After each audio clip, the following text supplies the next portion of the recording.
Well, once we understand that there's this law of opposites, there's negative thoughts or positive thoughts.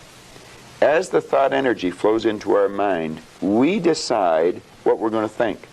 A person's out of work. They can decide to think, I can't find a job, but they can decide to think, I can.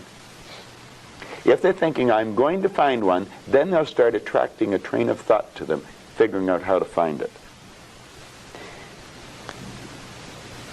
You really have to understand how your conscious and your subconscious mind works in relation to your body or your physical world to understand attitude. Attitude should be taught as a subject in school ahead of reading, writing, arithmetic, or anything else.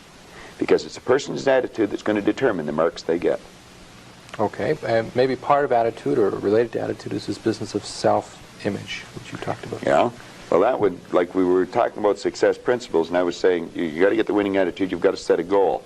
Then you have to work on self-image. Now, when we think, we build images in our mind.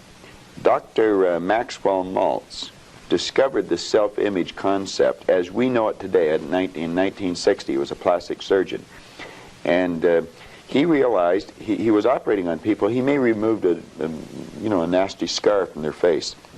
And he noticed sometimes when he removed the scar or maybe did a nose job on them or something, there was a great psychological change took place in the person. Where they may have been introverted, they started to become very gregarious and outgoing. And he postulated that there must be two images that we have, an exterior image, and we also have an inner self-image. And he started to study this, and he wrote a magnificent book on it called Psycho-Cybernetics. And psycho-cybernetics, psycho being the mind, cybernetics being the science of control and communication. And he goes into this, and he explains how every one of us has an image in our mind of ourself. And it's called a self-image. Too many people don't know much about themselves, and so they don't have a very good image of themselves.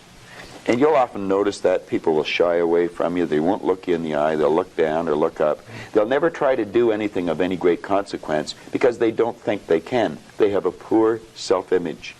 Okay. Part of that is because through school we're told about what we don't do well. We failed here, we had low grades, or that we could only be part got of it. 60% Yeah. or whatever. Okay. Yeah.